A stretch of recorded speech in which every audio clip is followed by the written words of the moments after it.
주님의 날입니다. 다 함께 일어나셔서 주기도문 찬양하심으로 하나님께 예배 드리겠습니다.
내가 여호와의 인자하심을 영원히 노래하며 주의 성실하심을 내 입으로 대대에 알게 하리라.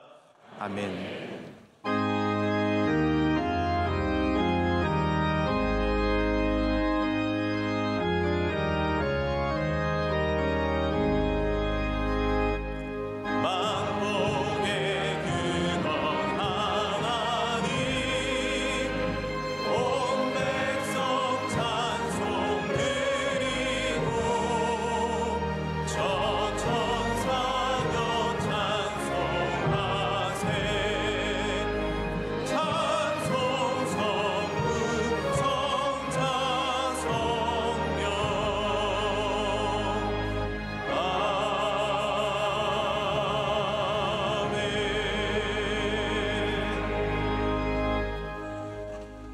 여호와를 의뢰하고 선을 행하라. 또 여호와를 기뻐하라. 그가 내 마음의 소원을 내게 이루어 주시리로다. 내 의를 빛같이 나타내시며 온유한 자들은 땅을 차지하며 풍성한 화평으로 즐거워하리로다. 아멘. 이 시간 하나님 앞에 감사와 참회 기도를 조용히 올려 드리겠습니다.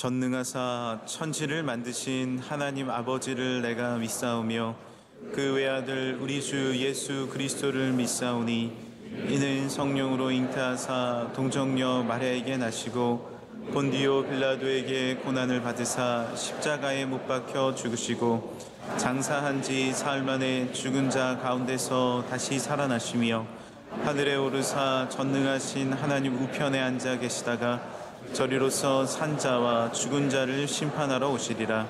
성령을 믿사오며 거룩한 공예와 성도가 서로 교통하는 것과 죄를 사하여 주시는 것과 몸이 다시 사는 것과 영원히 사는 것을 믿사옵나이다.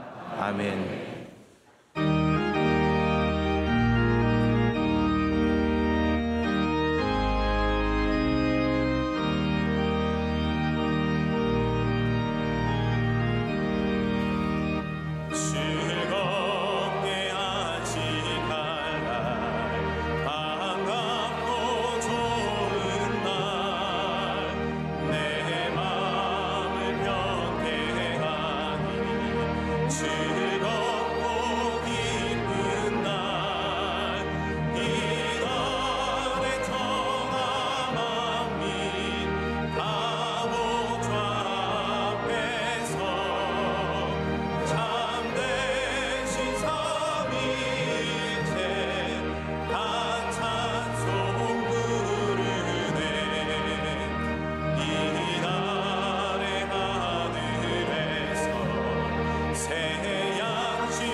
함께 기도하실 때 김행성 장로님께서 기도 인도하시겠습니다.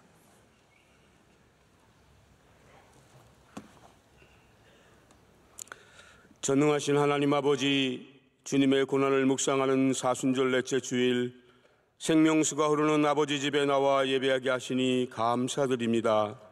지난 한 주간 지은 죄와 우리가 알지 못하는 숨은 허물까지 이 시간 통회하는 마음으로 자복하오니 십자가의 보혈로 깨끗이 씻어 주시옵소서. 지난 3년간 코로나로 인해 수많은 혼란과 눈물 골짜기를 지났으나 올해는 은혜의 때를 허락하여 주셔서 회복하여 주심에 감사드립니다. 주님을 더욱 뜨겁게 사랑하고 우리를 불러주신 그 부르심에 감사와 순종으로 일평생 견고한 믿음의 길을 잘 달려나가는 모든 성도가 될 수 있도록 크신 은혜를 내려 주시옵소서. 지난 43년간 한결같이 우리 명성교회와 동행해 주신 하나님 아버지, 우리 교회가 주님 오시는 그날까지 겸손히 주님의 선한 도구 되어 죽어가는 영혼을 위해 땅끝까지 선교하고 주의 거룩한 역사를 이루어가며 자손 만대에 축복받는 구원의 방주 될 수 있도록 크신 은총을 내려 주시옵소서. 힘없는 말씀 사역을 감당하신 우리 담임 목사님 늘 건강 지켜주시고 성령의 권능과 말씀의 권세를 더하여 주셔서 수많은 사역 온전히 잘 감당하실 수 있도록 갑절의 은혜를 더하여 주시옵소서. 일평생 눈물의 기도로 섬김의 본을 보이신 사랑하는 원로 목사님 영육의 강건함을 더하여 주시고 국내외 힘들고 어려운 교회와 소외된 이웃을 찾아 예수님의 사랑을 전하시는 비전 사역 위에도 한량없는 은혜를 내려 주시옵소서. 역사의 주관자 되시는 하나님, 우리나라 분열된 민심을 사랑과 화합으로 하나 되게 하시며 자유민주주의가 잘 보존되게 하시고 대통령과 위정자들이 하나님을 경외하고 하나님의 뜻을 따라 복음적인 정책과 행정으로 새롭게 대한민국을 잘 이끌어갈 수 있도록 크신 은총을 베풀어 주시옵소서. 생명다의 주의 복음 사역을 감당하시는 61개국 500여 명의 선교사님과 가족들 주님 불꽃 같은 눈동자로 지켜주시고 에티오피아 MCM 병원, 필리핀 마닐라 아카데미, 캄보디아 등 해외 선교지와 안동 성서병원, 소망교도소, 전국의 장학관 등 국내 선교기관에도 하나님의 크신 축복을 내려 주시옵소서. 참 소망이 되시는 주님, 대지진으로 인해 수많은 사람이 목숨을 잃고 지금도 계속하여 희생자들이 수없이 늘어가고 있는 튀르키예와 시리아의 회복의 영을 부어주시고 전쟁과 기근으로 고통받는 우크라이나 국민을 주의 사랑으로 덮어 주시옵소서.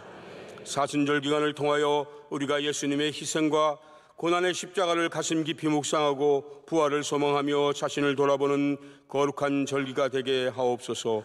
부활절 예배를 준비하는 모든 손길 위에도 크신 은혜를 내려 주시옵소서. 오늘도 말씀 전하시는 담임 목사님 장중에 붙잡아 주시고 주시는 생명의 말씀을 통하여 우리의 심령을 은혜로 채워 주시옵소서. 우리 위에 고난당하신 예수 그리스도의 이름으로 기도드립니다. 아멘.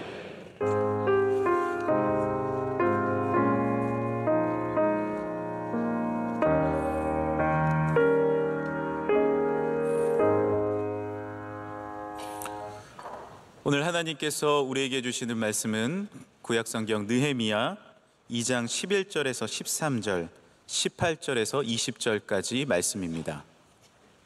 느헤미야 2장 11절에서 13절, 18절에서 20절까지 말씀입니다. 이 말씀을 안범운 정지연 집사님께서 봉독해 주시겠습니다. 내가 예루살렘에 이르러 머무른 지 사흘 만에 내 하나님께서 예루살렘을 위해 무엇을 할 것인지 내 마음에 주신 것을 내가 아무에게도 말하지 아니하고 밤에 일어나 몇몇 사람과 함께 나갈새 내가 탄 짐승 외에는 다른 짐승이 없더라. 그 밤에 골짜기 문으로 나가서 용정으로 본문에 이르는 동안에 보니 예루살렘 성벽이 다 무너졌고 성문은 불탔더라. 또 그들에게 하나님의 선한 손이 나를 도우신 일과 왕이 내게 이른 말씀을 전하였더니 그들의 말이 일어나 건축하자 하고 모두 힘을 내어 이 선한 일을 하려 하매 호론 사람 산발락과 종이었던 암몬 사람 도비야와 아라비아 사람 게셈이 이 말을 듣고 우리를 업신여기고 우리를 비웃어 이르되 너희가 하는 일이 무엇이냐 너희가 왕을 배반하고자 하느냐 하기로 내가 그들에게 대답하여 이르되 하늘의 하나님이 우리를 형통하게 하시리니 그의 종들인 우리가 일어나 건축하려니와 오직 너희에게는 예루살렘에서 아무 기업도 없고 권리도 없고 기억되는 바도 없다 하였느니라. 아멘. 담임 목사님께서 교회 소식을 전해 주시겠습니다. 네, 복되고 기쁜 주님의 날에 성전을 찾아오신 모든 성도 여러분들과 또 함께 미디어로 예배 드리시는 분들, 하나님의 크신 은혜가 함께 하시길 축복합니다. 교회 소식 함께 봐주시면 감사하겠습니다. 먼저 다시 한번 리마인드의 광고입니다. 우리 계속해서 예배의 숫자가 늘어나고 있고 또 교회를 오신 분들이 많아지면서 저희가 역시 주최하는 데 굉장히 어려움을 많이 겪고 있습니다. 저희 교회가 비교적 많은 주차 공간을 갖고 있음에도 불구하고 저희가 많은 분들이 오셔서 어렵기 때문에 여러분께서는 특별히 가까운 지역에 사시거나 교회에 오랜 시간 머무시는 분들은 가급적 다른 교통 방법을 좀 사용해 주시고 또 서로 많이 양보해 주시고 배려해 주신다면 저희가 주차 공간에도 불구하고 협소함에도 불구하고 잘 감당해서 넉넉한 예배를 드리게 될 줄로 믿습니다. 많이 협조해 주시길 부탁드리겠습니다. 사순절 넷째 주일을 지나고 있습니다. 여러분께서 계속해서 사순절 모든 과정 가운데 절기 가운데 은혜 받으시기를 바라고요. 이번 부활주일은 4월 9일입니다. 여러 우리 프로그램들이 있는데 여러분께서 오늘도 나가시다가 또 나눠드리는 계란 받아가셔서 장식해서 꼭 가져다 주시면 우리 함께 또 기쁨을 나누는 그러한 프로그램들을 갖도록 하겠습니다. 헌혈의 광고를 좀 간곡히 드리고자 합니다. 저희 우리나라 아시겠지만 이렇게 피가 넉넉한 나라가 아닌데 헌혈하는 분들이 많이 필요로 한다고 합니다. 그런데 우리 교회에서 이번에 동참을 하면서 약 4일 정도 저희가 금토해서 4일 정도 헌혈을 하고자 합니다. 그런데 죄송합니다. 토요일에서 또 부활 주일까지 계속 저희가 일시가 광고 안에 나와 있습니다. 근데 지금까지는 별로 신청하신 분이 없으시대요. 그래서 제가 좀 부탁드리고 싶은 것은 젊은 남자분들은 빠져나갈 생각하지 마시고 잘 참여해 주시기를 바라고요.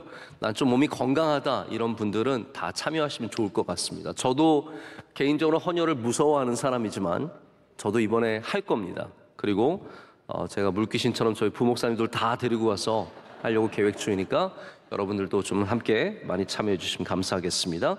성례식의 일정 여러분께서 참고해 주시고 또 예맘터도 예전과 같이 개강하게 됩니다. 많은 분들 신청하셔서 좋은 훈련 받으시면 좋겠습니다. 이제 정석권 준비한 찬양, 기도 열심히 하는 찬양대가 주님께 올려드리겠습니다.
이제 말씀으로 은혜 받는 시간입니다. 담임 목사님께서 마음에 주신 것이 있는 리더가 되라 제아의 말씀 주실 때 큰 은혜의 시간이 될 줄 믿습니다. 하나님께서 찬양 통해서 큰 영광 받으신 줄로 믿습니다. 제가 느헤미야를 우리 3월 특세 때 꼭 나누고 싶었는데 우리 특별 새벽 집회 기간이 얼마 되지 않아서 순서상 나눌 수가 없었습니다. 보통 우리 아브라함부터 시작하면 해야 할 사람들이 많이 있거든요. 그러다 보니까 여호수아하고 룻하고 나니까 3월 특세가 다 끝났습니다. 그런데 감사하게도 주일날 좀 말씀을 이어갈 수 있게 되어서 오늘과 다음번에 제가 느헤미야에 대한 말씀을 좀 나눌 수 있게 되었습니다. 여러분 이미 느끼고 계시겠지만 느헤미야는 굉장히 여러모로로 매력이 넘치는 사람입니다. 특별히 느헤미야가 보여주는 이 부르심을 받은 모습들을 보면은 다른 어떤 절대적인 인물들이 있죠. 성경에 나오는 아브라함과 모세와 같은 그런 인물들과 사뭇 다른 모습을 갖고 있어서 어떻게 보면 우리 하나님을 극적으로 만나는 사건이 없는 우리에게는 느헤미야의 부르심이 훨씬 더 좀 다 이렇게 좀 마음 깊게 다가오지 않을까라는 생각을 하게 되었습니다. 대부분의 하나님의 종들은 바깥으로 드러나는 사건을 통해서 부르심을 받았습니다. 그러니까 외적인 부르심이 있었다는 거죠. 모세는 불타는 떨기나무에서 하나님께서 현현하신 곳에서 하나님의 부르심을 받았습니다. 지난주 우리 이야기를 나눴던 기드온은 포도주 틀 안에서 타작을 하다가 하나님의 사자를 만나서 부르심을 받았습니다. 다윗도 영원한 이스라엘의 왕인 다윗도 가족들 앞에서 사람들 앞에서 기름 부음을 받았습니다. 이 모든 것들이 외적으로 드러나는 부르심의 모습입니다. 만약 여러분이 하나님의 부르심을 고민하신다면 아마 이런 극적인 모습들을 한 번쯤은 생각해 보시고 상상해 보셨을 거라고 생각합니다. 우리는 어떻게 부르심을 받는가라는 거죠. 그런데 하나님께서 우리 느헤미야의 말씀을 통해서 항상 그렇게 단편적으로 일하시는 것이 아니라는 것을 보게 됩니다. 느헤미야는 좀 다르죠. 느헤미야는 하나님의 외적인 부르심의 장면이 나오지 않습니다. 느헤미야 1장을 보면 이 무너진 예루살렘의 성벽에 대해서 소명을 받는데 그것은 외적인 부르심이 아니라 오히려 내적인 감동이었습니다. 하나님이 주신 예루살렘 성벽을 향한 무너진 성벽을 향한 아픈 마음, 그것을 향한 갈망하는 마음이 결국은 이 느헤미야가 하나님 앞에 기도하게 되고 그리고 좋은 자리 다 내려놓고 예루살렘 총독으로 가게 되는 계기가 되는 것을 보게 됩니다. 그래서 하나님의 부르심이 바깥으로만 드러나는 것이 아니라 오늘도 우리 안에서 이 안에서 역사하실 수 있다는 것을 여러분께서 오늘 말씀을 통해서 생각해 보시고 또한 여러분의 마음에 하나님께서 그런 마음 주시기를 간절히 축복합니다. 하나님의 부르심이 우리에게 감동으로 올 때가 있습니다. 그것을 오늘 느헤미야는 마음을 주셨다라고 표현을 하고 있습니다. 12절 말씀에 내 하나님께서 예루살렘을 위해 무엇을 할 것인지 내 마음에 주신 것이라고 말하고 있습니다. 느헤미야는 이 바사라고 하는 페르시아 왕국의 아주 높은 자리까지 올라간 사람입니다. 여기까지 오는 것이 결코 만만치 않았을 것입니다. 이 술 맡은 관원, 여러분께서 요셉의 사건에서도 술 맡은 관원이 나오고 여기도 나오는데 이게 우리가 생각하는 것처럼 만만한 그러한 직업이 아닙니다. 이거는 이 왕 바로 옆에서 왕의 음식을 책임지고 왕과 대화를 나눌 수 있는 아주 특별한 직분이었고 그렇기 때문에 굉장히 귀하고 높은 자리였습니다. 그가 유대인으로서 이 이방 땅에서 페르시아에서 살면서 여기까지 오는데 얼마나 편견과 또 많은 차별과 아픔들을 당하고 여기까지 왔겠습니까? 그러면 이제 더 높은 곳으로 가야겠죠. 더 귀한 자리로 가야 되지 않겠습니까? 근데 어느 날 하나님께서 그에게 감동을 주셨습니다. 그의 형제들 중에 한 명인 하나니예요. 성경엔 이런 이름들이 많이 나옵니다. 하나니, 하나냐, 하나나. 자, 그래서 이렇게 참고로 말씀을 드리자면 하나란 이름이 나쁘지 않은 이름입니다. 제가 어렸을 때 초인종을 집에 누르면 어머니가 늘 그렇게 물으셨습니다. 하나니? 라고 물으셨는데 오늘 그 인물이 여기에 느헤미야의 형제로 나오고 있습니다.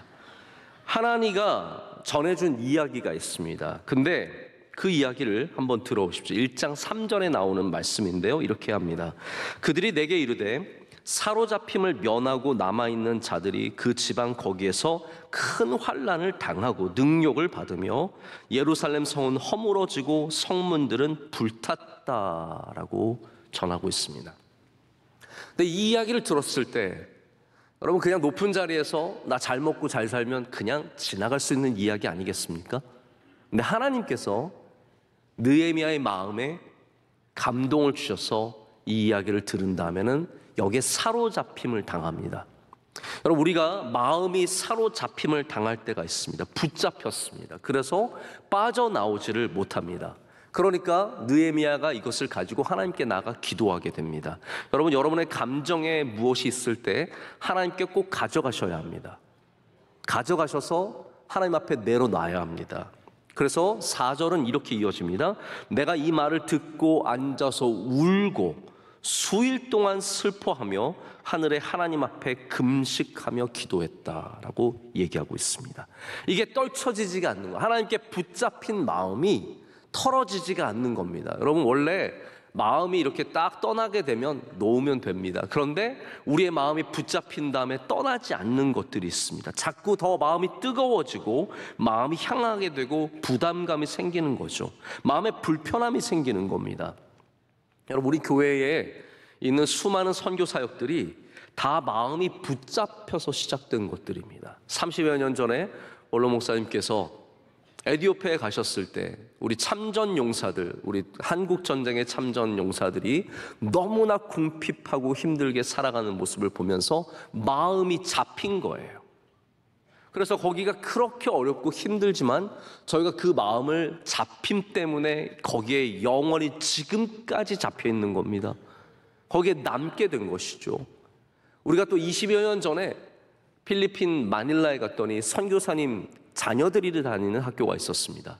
이 학교가 굉장히 경제적으로 어려워졌고 또 인력적으로도 굉장히 어려워져서 힘들어할 때 저희 교회가 맡아달라고 했을 때 또 우리 교회가 거기에 마음이 빼앗겼습니다. 마음이 잡혔습니다. 그러니까 그 사역을 또 감당하게 되는 거죠. 우리가 하는 모든 것들이 사실 우리가 어떠한 전략적으로 의도적으로 했다기보다는 하나님께서 우리의 마음을 잡아주셨기 때문에, 우리의 마음을 그렇게 거기에 두게 하셨기 때문에 결국은 그 일들을 감당하게 된 것이죠. 그래서 여러분, 하나님께서 마음 붙잡으시는 것이 있으실 때 하나님께 나아가서 기도하셔야 합니다. 그것들이 우리의 삶의 부르심의 모습들이 많기 때문입니다. 이렇게 다양하게 우리 안에서 느껴지는 감정들이 때로는 하나님이 우리를 부르시는 부르심의 마음일 수 있다라는 말입니다. 오늘 그래서 느헤미야는 그런 주신 마음 때문에 결국은 예루살렘에 자진해서 총독으로 가게 됩니다. 아까 말씀드렸다시피 이 술 맡은 관원이 높은 자리입니다. 아닥사스다 왕에게 가서 저를 예루살렘의 총독으로 보내주십시오라고 말합니다. 그 정도도 부탁할 수 있는 굉장히 높은 자리고 가까운 사람이라는 것을 저희가 생각해 볼 수 있습니다. 여러분이 높은 사람과 가까운 사람이라면 무엇을 부탁하시겠습니까? 여기 페르시아가 갖고 있는 수많은 도시들, 이 수많은 나라들, 거기에 총독으로 좋은 자리에 얼마나 쉽게 갈 수 있었겠습니까?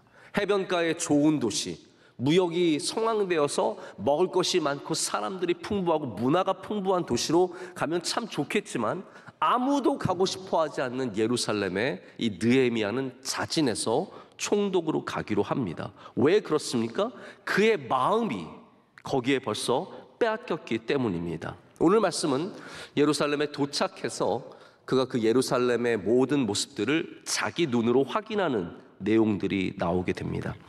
누군가의 이야기가 아니라 자기의 눈으로 보게 됩니다.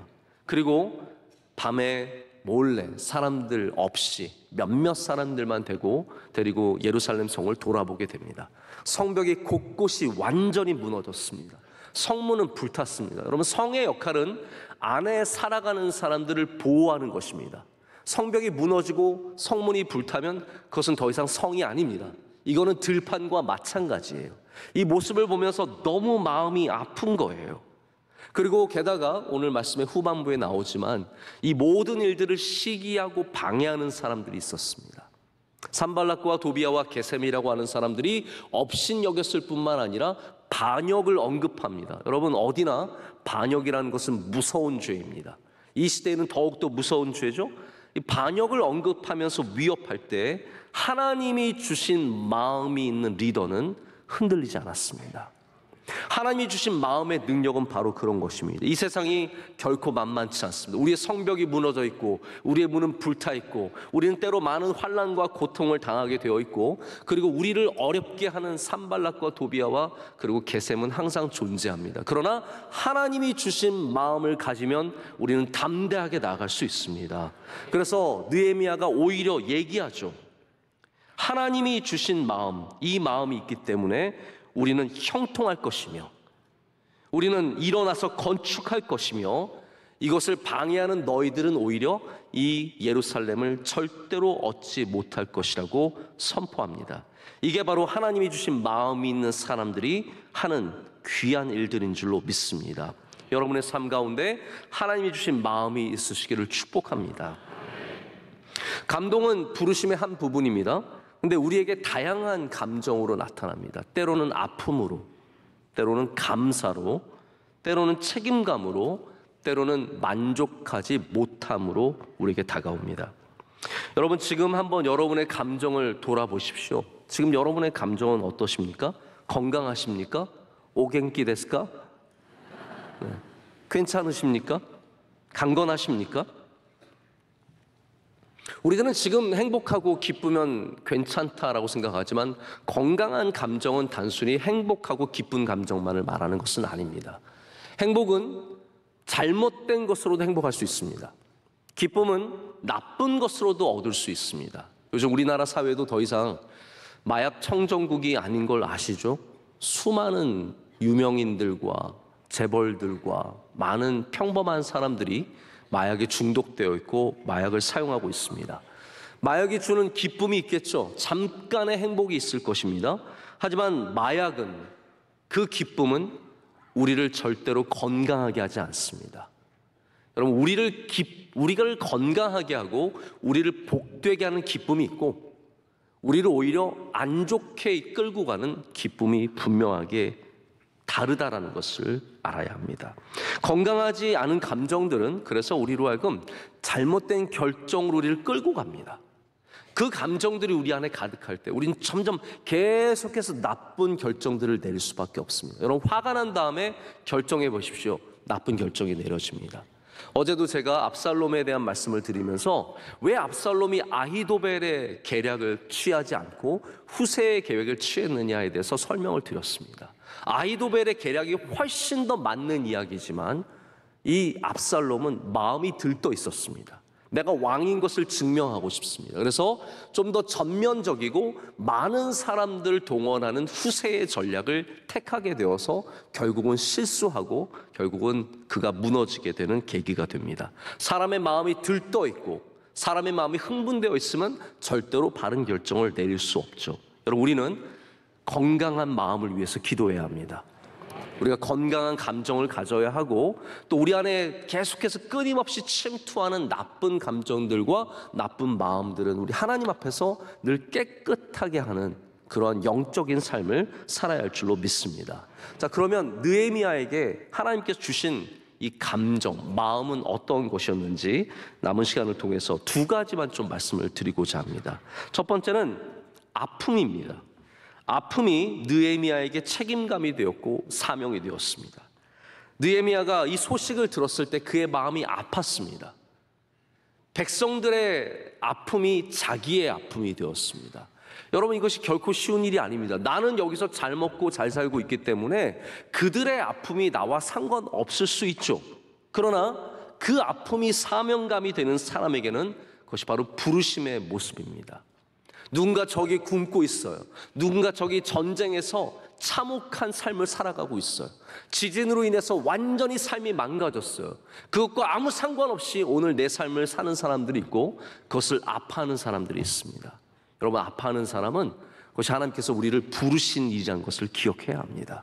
어떠한 모양이라도 아주 조그마한 방식이라도 우리는 그 일에 참여해야 합니다. 하나님이 아픔을 주시면 잊지 마시고 참여하시기를 축복합니다. 그래서 아파하는 것이 결코 나쁜 것만은 아닙니다. 여러분, 긍정적인 거 참 좋지 않습니까? 긍정적인 사람이 되어야 합니다. 저는 여러분 모두가 긍정적인 사람이 되시기를 축복합니다. 근데 긍정적이기만 하면 그거 굉장히 위험합니다. 정말로 좋은 사람들은 어떤 사람들이냐면 모든 면에 긍정적이지만 아파할 줄도 알고 고민할 줄도 아는 사람입니다. 그런 사람들이 하나님이 주신 일들을 감당하는 사람이 되죠. 감정이 없는 사람은 위험한 사람입니다.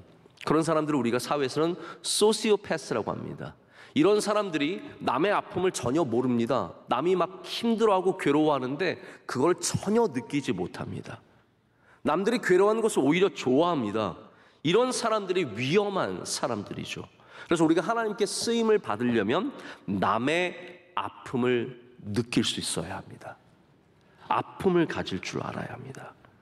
느헤미야가 예루살렘의 사람들이 환난을 당하는, 능욕을 당하는 것, 이 성벽이 무너져서 아무나 막 드나드는 것, 성전의 성문이 불타버린 것, 이것들을 다 아파했다는 거예요. 자, 여러분은 하나님의 나라, 이 교회를 보면서 마음이 아파 보신 적이 있으십니까? 이 하나님을 떠난 사회를 보시면서 마음이 아파 보신 적이 있으십니까? 아니면 그냥 내 삶만, 나만 잘 먹고 잘 살면 되는 것입니까? 우리가 하나님의 주신 마음을 가지려면 이 땅을 보면서 아파하는 마음이 있어야 하고 교회를 보면서 안타까운 마음이 들어야 합니다. 할렐루야. 그것이 느헤미야가 그 슬픔 가운데, 그 아픔 가운데 기도로 가게 되는 원동력이었고 금식으로 이어졌고 결국 그 부르심을 따라서 예루살렘까지 가게 되는 것이죠. 그래서 여러분, 우리의 신앙을 한번 돌아보려면 내가 무엇에 슬퍼하고 무엇을 아파하는지를 분명히 체크해 봐야 합니다. 아픔은 사람들에게 지혜를 주고 능력을 주는 힘이 있습니다. 그래서 어떠한 리더도 아픔을 공감할 줄 알아야 합니다. 인도의 디자이너인 밀레아 소네지라고 하는 분이 있습니다. 이분은 자기 삼촌이 파킨슨 병으로 굉장히 힘들어하는 것을 보면서 마음이 아팠습니다. 이 삼촌이 건강하던 분이 파킨슨 병에 걸린 다음에는 손이 너무 떨려서 음식을 제대로 드시지 못하는 거예요. 그러면서 커피나 이제 티를 마실 때마다 이게 흔들려서 다 쏟아지는 거예요. 이분이 그게 너무 마음이 아픈 거예요. 그래서 파킨슨 환자들을 위한 식기들을 만들기 시작합니다. 파킨슨 환자들이 쉽게 마실 수 있는 컵을 만들기 시작합니다. 나중에 사람들이 물어봤습니다. 어떻게 이런 아이디어를 갖게 되었냐 했더니 이것은 그냥 지혜가 아니라 아픔이라고, 내가 공감했기 때문에 그러한 것이 나왔다라고 합니다. 여러분, 우리가 아파하면 하나님이 지혜도 주십니다. 우리가 하나님이 기뻐하시는 마음을 가지면 거기에 하나님께서 지혜를 주시고 능력을 주세요. 지금 느헤미야가 이 성벽을 재건하는데 며칠 걸렸는지 여러분 아시나요? 우리 성경을 잘 읽으시는 분들은 아시겠지만 우리가 생각하는 것보다 훨씬 짧게 걸렸습니다. 성벽을 재건하려면 그래도 1, 2년은 걸리지 않겠습니까? 그러나 52일밖에 안 걸렸습니다. 어떻게 하면 52일밖에 안 걸리는 이 시간에 이 무너진 성벽들을 다 올릴 수 있을까요? 지금같이 뭐 도구가 있습니까? 아니면 차가 있습니까? 다 사람의 손으로 해야 되는데 이 큰 돌들을 어떻게 세웠을까요? 어떻게 52일 만에 감당했을까요? 아파하면 하나님 지혜를 주신다라는 거예요. 거기에 하나님께서 능력을 더하시는 겁니다. 제가 이거 조금 다른 결의 얘기지만 발명품들을 보면 그냥 머리 좋은 사람들이 발명품을 만드는 게 아니라 뭔가 동기가 있어야 만들게 되더라고요. 저는 그 동기 중에 하나가 게으름인 것 같아요. 게을러야 뭔가를 발명하게 됩니다.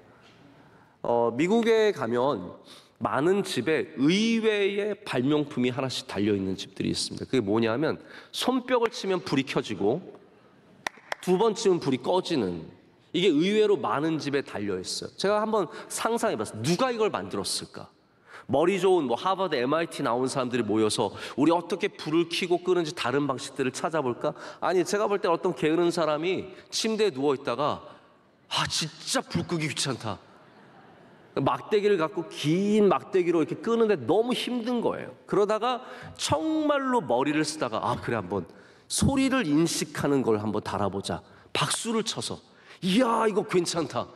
그럼 모든 발명품들은 아주 게으른 인간들이 만들어내는 놀라운 일들이에요. 그래서 제가 외국집에 갔을 때, 미국집에 갔을 때 늘 조심합니다. 거기서 웃으면서 박수 치면 안 돼요. 거기는 불쇼가 납니다. 불쇼가 반짝반짝 거리면서 켜졌다 꺼졌다 난리가 납니다. 여러분, 이렇게 우리 안에 있는 무엇인가가 우리가 지혜를 갖게 하는 동기들이 될 수 있다는 거예요. 그 중에 하나가 아픔이라는 겁니다. 아픔이 있는 사람은 또한 목적을 갖게 됩니다. 의사가 된 사람들이나 변호사가 된 사람들 가운데 어렸을 때의 경험이 크게 작용하는 일들이 있습니다. 자기의 형제를, 사랑하는 사람을 병으로 잃은 아이들이 나는 나중에 커서 병을 고치는 사람이 되어야겠다라는 마음을 갖습니다. 아픔이에요. 억울한 일을 당해서 집안이 폭삭 망한 아이가 나는 정말로 나중에는 억울한 일을 당하는 사람 도와줘야겠다는 마음을 품고 변호사가 되는 일들이 있습니다. 우리 아픔의 감정들이 내가 가는 길을 바꾸고 내가 가는 길을 정할 때가 있다라는 거죠. 제가 예전에 물에 빠져 죽을 뻔했던 얘기를 여러 번 드린 적이 있습니다. 저는 그래서 중학교 때부터 저희 때는 수영을 배우는 거는 상상도 못했습니다. 그냥 물에 들어가서 열심히 휘젓는 것이 수영이었죠. 저는 중학교 때부터 나는 수영을 잘 배워야겠다는 마음이 생겼어요. 그래서 혼자 수영장에 갈 때마다 연습을 해서 수영이 익숙하게 되었습니다. 대학교 1학년 때 제가 결심한 게 있었어요. 수업을 보다 보니까 인명구조 자격증 수업이 있더라고요. 난 이거 들어야겠다. 난 이걸 반드시 들어야겠다. 들어갔더니 너무너무 힘든 거예요.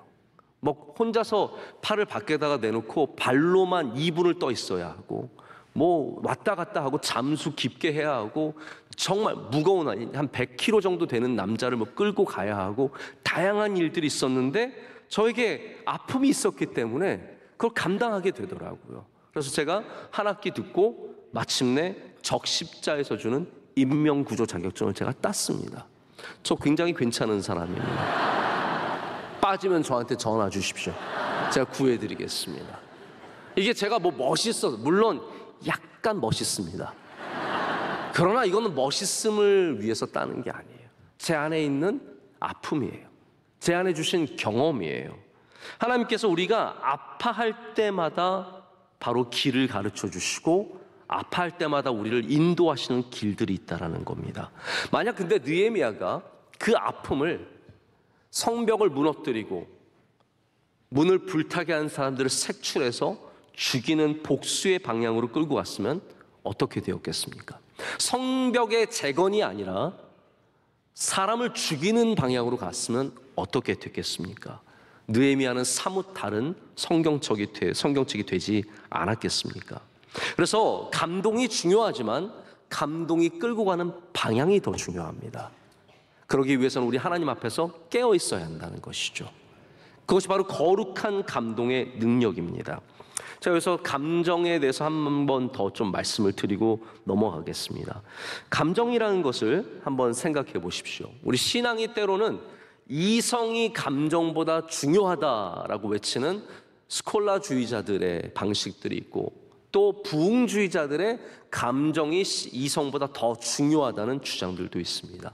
저는 양쪽에 동의하지 않습니다. 양비론 같이 저는 둘 다 맞지 않다고 생각합니다. 감정도 중요하고 이성도 중요한 겁니다.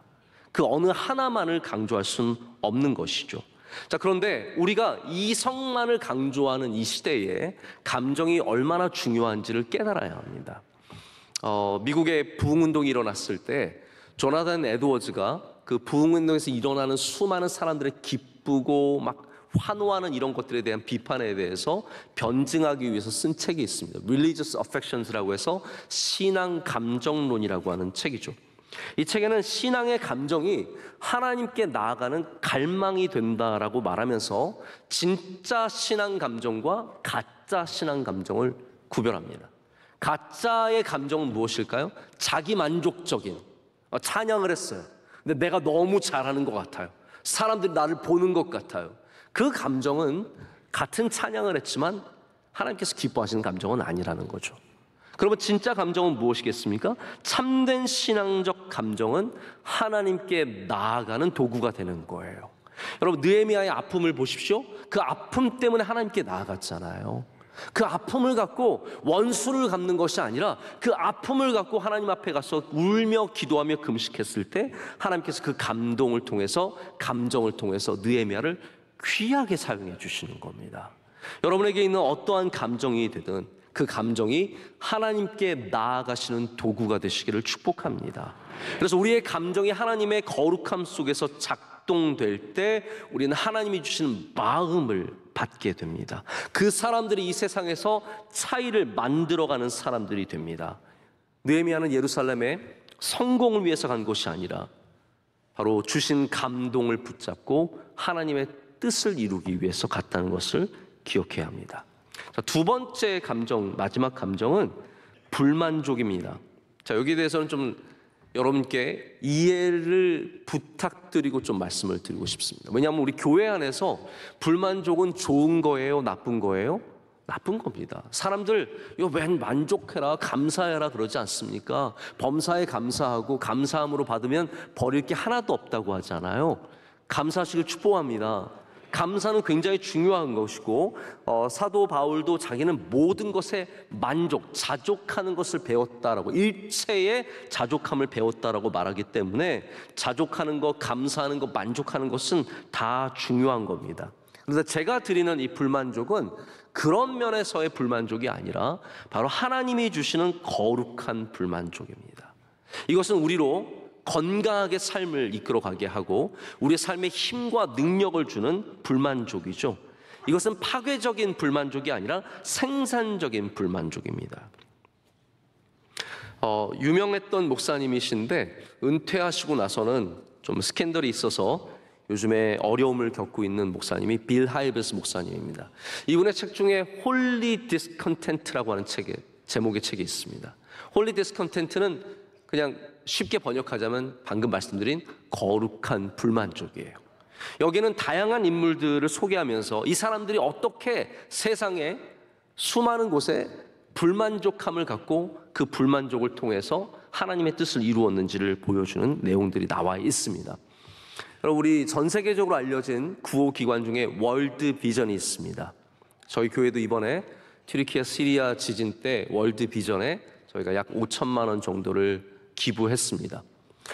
이 월드 비전을 제가 해외에 나가서 만나보면 우리나라 기관이 아니라 해외 기관임이 너무나 느껴집니다. 우리나라 사람들은 월드 비전이 우리나라 기관인 줄 알아요. 근데 이게 맞고도 틀립니다. 왜냐하면 월드 비전은 두 분이 세웠어요. 한 분은 밥 피어스라고 하는 미국 목사님이고 다른 분은 한경직 목사님이세요. 이 두 분이 함께 세웠기 때문에 가장 한국적인 기관이면서 가장 세계적인 기관이 이 월드 비전입니다. 제가 월드 비전 홍보하는 게 아니에요.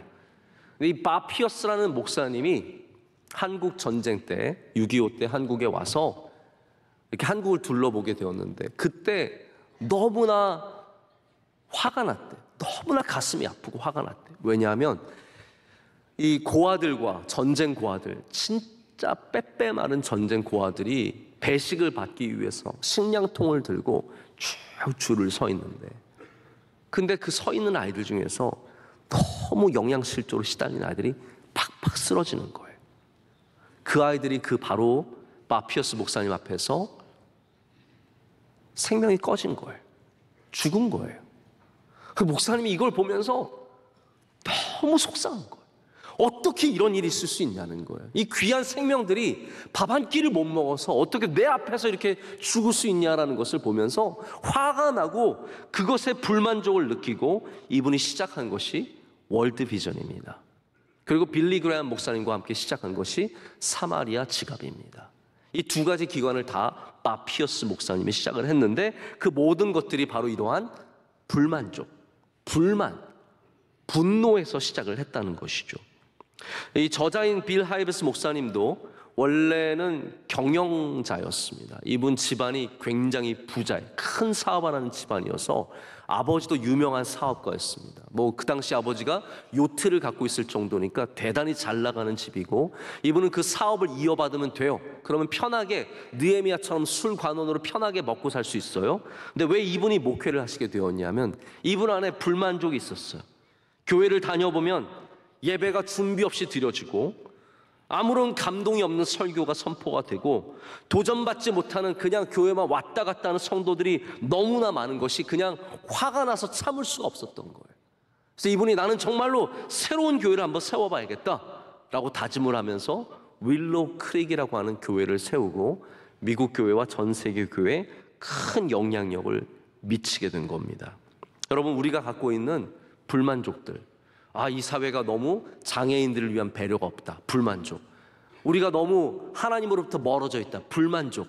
우리 찬양대가 더 잘해야겠다, 불만족. 어떤 그러한 불만족들이 결국은 하나님의 뜻을 이루는 도구가 된다라는 것입니다. 느헤미야는 이 무너져 있는 성벽과 불타버린 성문과 환란 속에 있는 예루살렘 백성들을 보고 참을 수가 없었습니다. 이래서는 안 된다는 거죠. 이게 바로 분노가 아니라 거룩한 하나님께서 주시는 사명의 부르심이었습니다. 이런 부르심을 입었기 때문에 그를 위협하는 세력들, 그곳에서 한 자리 차지하면서 잘 되는 것을 원치 않는 이 산발락과 도비와 게셈 같은 사람들을, 그분들의 그 어려운 회방하고 힘들게 하고 어렵게 방해하는 이 수많은 세력들을 담대함으로 감당하게 되는 것이 바로 하나님이 주신 마음이 있었기 때문입니다. 여러분, 마음이 힘들 때마다 하나님이 주신 마음을 다시 붙잡으시길 축복합니다. 우리를 어렵게 하는 사람들, 방해하고 괴롭히는 사람들, 힘들게 하는 사람들, 우리를 욕하는 사람들, 이런 모든 사람들 앞에서 우리의 마음을 다시 다잡을 때 우리는 이 주님이 맡겨주신 일들을 넉넉하게 감당할 뿐만 아니라 52일 안에 감당하는 기적을 누리게 될 줄로 믿습니다. 여러분, 사실 우리는 다른 일들에는 만족하고 감사해야 합니다. 오늘도 이제 3부 예배 마치고 식사하시는 분들 많으실 겁니다. 여러분, 식사하실 때 감사히 드시길 축복합니다. 만족하십시오. 뭘 주셔도 만족하십시오.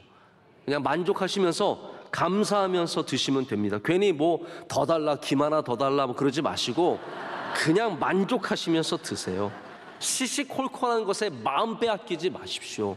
여러분, 우리는 담대해져야 합니다. 할렐루야. 관대해져야 합니다. 그래서 그냥 아무것도 아닌 것들은 그냥 넘어가십시오. 그러나 우리가 하나님이 주신 거룩한 일에는 때로는 불만족하며 그 일을 귀하게 만드는데 힘써야 합니다. 제가 말씀을 맺겠습니다.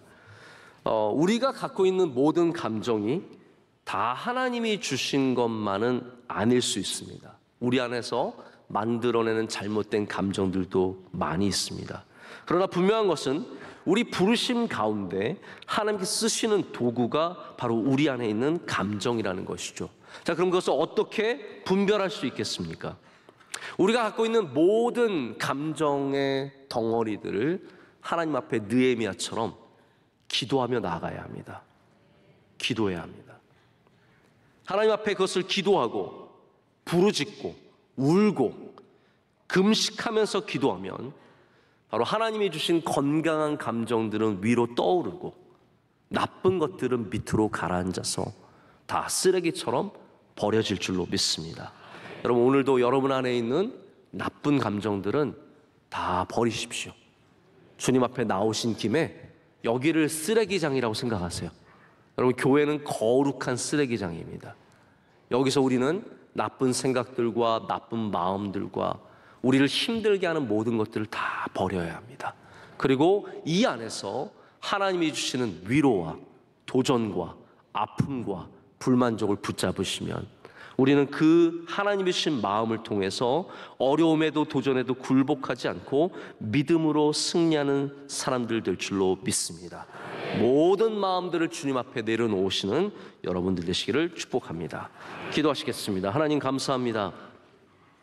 오늘 우리를 주님 가까이 불러주시고 말씀하여 주시니 감사합니다. 하나님, 주님 주신 마음을 품게 하여 주시옵소서. 주님 주신 생각을 갖게 하여 주시옵소서. 주님 주신 믿음을 더욱더 든든히 세워가게 하여 주시옵소서. 예수님의 이름으로 기도드립니다. 아멘. 주신 은혜의 말씀을 기억하시면서 찬송가 543장 찬양하실 때 준비하신 예물을 드리며 새신자 등록하는 시간을 갖겠습니다.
은혜와 사랑이 풍성하신 하나님 아버지, 오늘 귀한 아침에 주님 전으로 불러주시고 주님께 예배하게 하심을 감사합니다.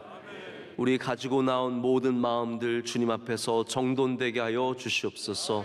나쁜 것들은 다 제하여 주시고 깨끗한 마음, 주님께서 귀하게 여기시는 마음만 갖게 하여 주시옵소서. 마음에 병이 있으면 하나님 우리를 치유하여 주시옵소서. 우울함과 답답함과 미움과 괴로움에 사로잡혀 있다면 하나님 이 시간 우리를 깨끗게 하시고 자유하게 하시고 해방되게 하여 주시옵소서. 하나님, 우리 모두가 주님께 감사한 마음을 갖고 예물을 올려드립니다.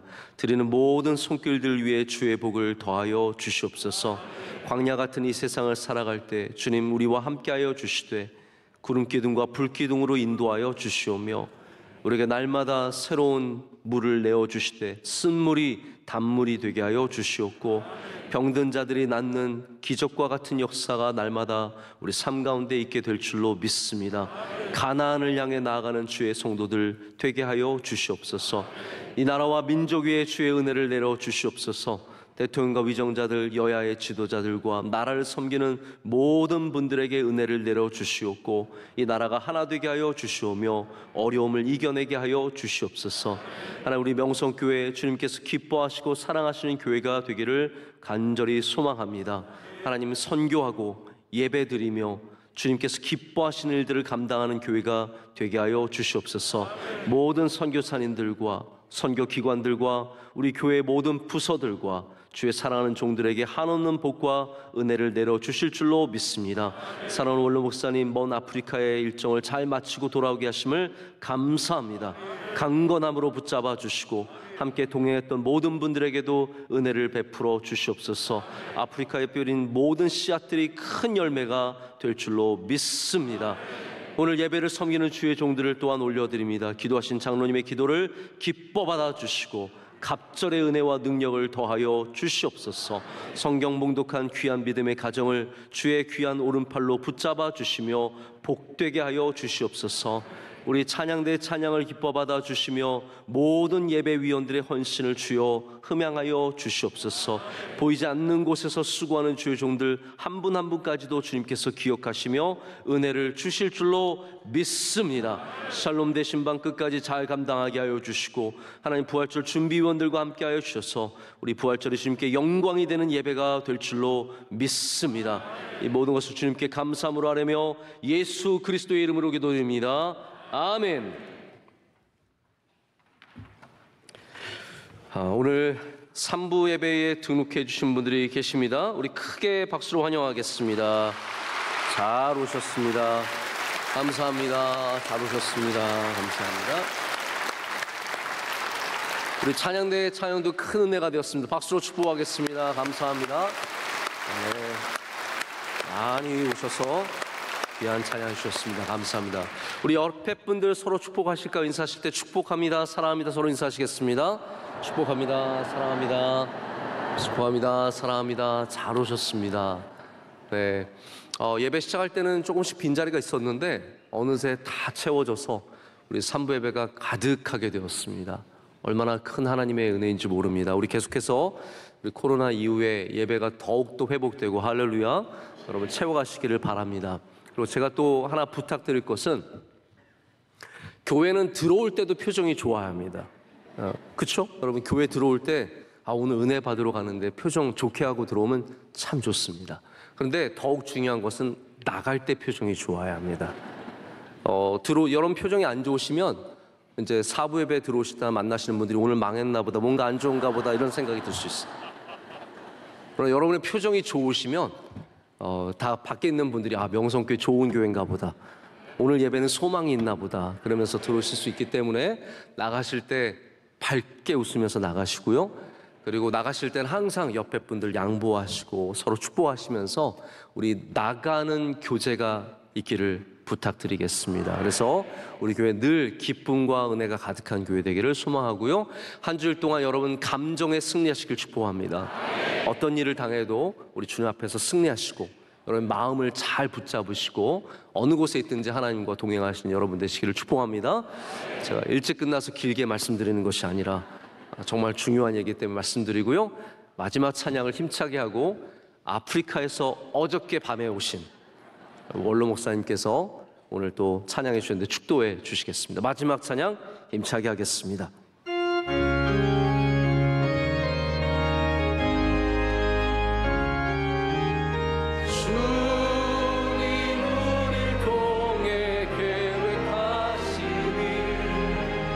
부족한 입술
우리를 그리스도 안에서 불러주신 주 예수 그리스도의 은혜와 끊임없이 오늘도 외적으로 내적으로 항상 감동하시고 불러주시는 우리 하나님 아버지의 사랑하심과 우리의 삶에 어려움이 있고 아픔이 있는 곳에서 늘 성령님의 귀한 말씀 주시고 아버지 집에서 우리를 새롭게 은혜를 받아 모든 좋지 않은 마음들은 다 내어놓게 하시고 준 주시는 힘과 능력으로 무장하게 하시는 이 놀라운 은혜가 우리 성도들 발걸음에 손길에 가정에 앞날 그 영혼과 자손 만대에 함께하여 주옵시고 대한민국 위에 함께하여 주시고 한일 관계 확 풀어주시고 남북 관계 확 풀어주시고 한국과 중국 관계도 확 풀어주시옵시고 대한민국이 끌려가는 나라가 되지 않고 이끌어가는 나라, 중심의 나라, 세계 복의 근원이 되게 하여 주시옵시고 윤 대통령에게도 천배 만배 은혜를 내려 주옵시고 민주당도 어려운데 하나님께서 길을 열어주셔서 당이 다 수습이 잘 되게 하여 주시옵시고 대한민국 하나 되게 하여 주시고 한국교회 복을 내려 주시옵시기를 예수님 이름으로 축원하옵나이다. 아멘.